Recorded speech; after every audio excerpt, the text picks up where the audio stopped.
Today, I'm going to show you how to turn any ordinary circular saw into a track saw. It needs to be revved up first. It's always important to make sure you don't cut through your sawhorses. And long term, when I'm done, I can just burn it if I don't need it.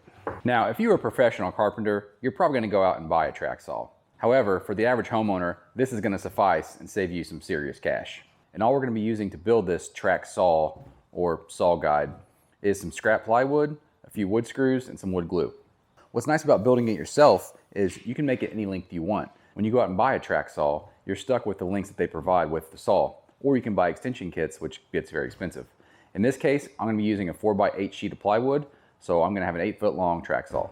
The first step is to get your straight edge, and so in this case, I'm going to use the factory edge of the plywood. Now you can take a scrap piece of wood and run it through your table saw first to get a straight edge, but work smarter, not harder. I'm going to use the factory edge. For most of you out there who are doing woodworking, especially like I said, the average homeowner, the factory edge is going to be just fine. If you're questioning whether the factory edge is actually square and straight, you can take any kind of straight edge. In this case, I have a square, and stick it on here, and it looks perfect. So this straight edge of the board here is going to end up becoming the guide for my saw.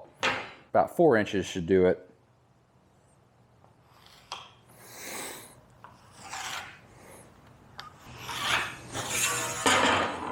All right, got my line on here. We're going to just freehand this cut here. Doesn't have to be perfect because this is the edge that we care about. And just to be safe, it's probably worth putting a few arrows on here to denote which is the good edge. I'm not sure if you guys are aware or not, but there is a unspoken man law out there that any power tool you're about to use, it needs to be revved up first.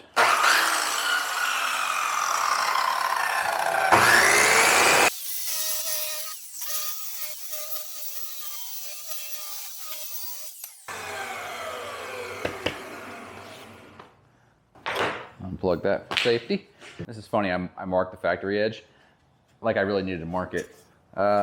Look how perfectly awesome and straight my cut is. I have no idea if you guys can see that enough, but there's a giant hump in the middle. The fact that this edge is now a little bit out of sorts does not matter at all. The next step is going to be to glue and screw this piece down on top of the plywood. And it doesn't matter if this edge isn't straight because it's going to get cut again.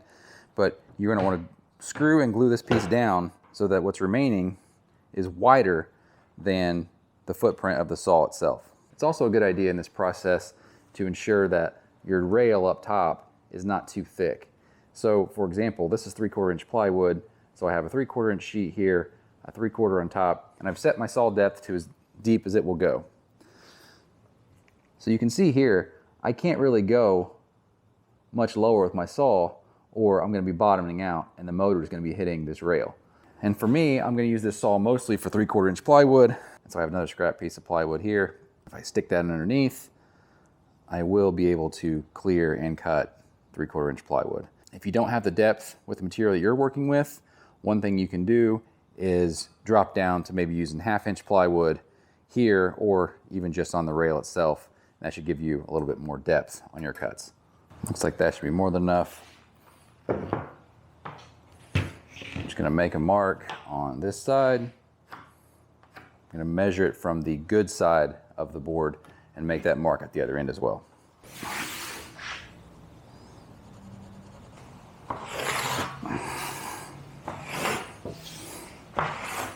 Now that we have our line marked, we're gonna glue and screw this board down in place, ensuring that the factory edge is pointing out. Before I screw this down, I had a thought about making this track saw work both ways, right? So when it's finished, we'll be setting the saw on the track on this side and lining the far outside edge up with what we're cutting.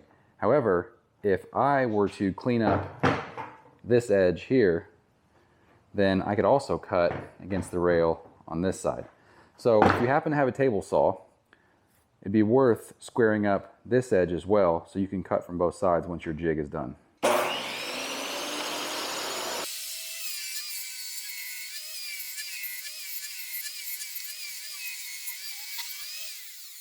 All right, now we have 2 good straight edges to our board that we can work from.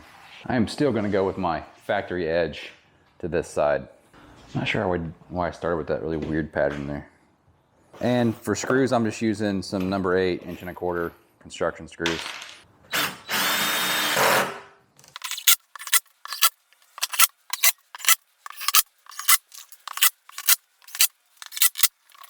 But now that this thing is screwed down, the last two things we need to do are run the saw down this side to give us a perfectly straight edge, which we can line up on future cuts, and the same on this side. So we'll make those 2 cuts and we'll be ready to use this thing. It's always important to make sure you don't cut through your sawhorses. When I start actually breaking down material, I'll put some scrap lumber between what I'm cutting so I don't have to worry about the sawhorses.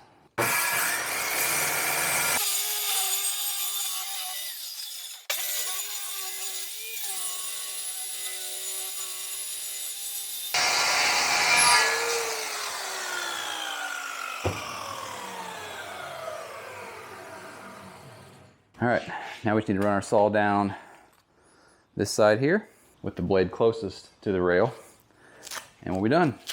That way we can cut from both sides. We can cut going down this rail with the motor hanging over the side, or we can cut down this side with the motor hanging out.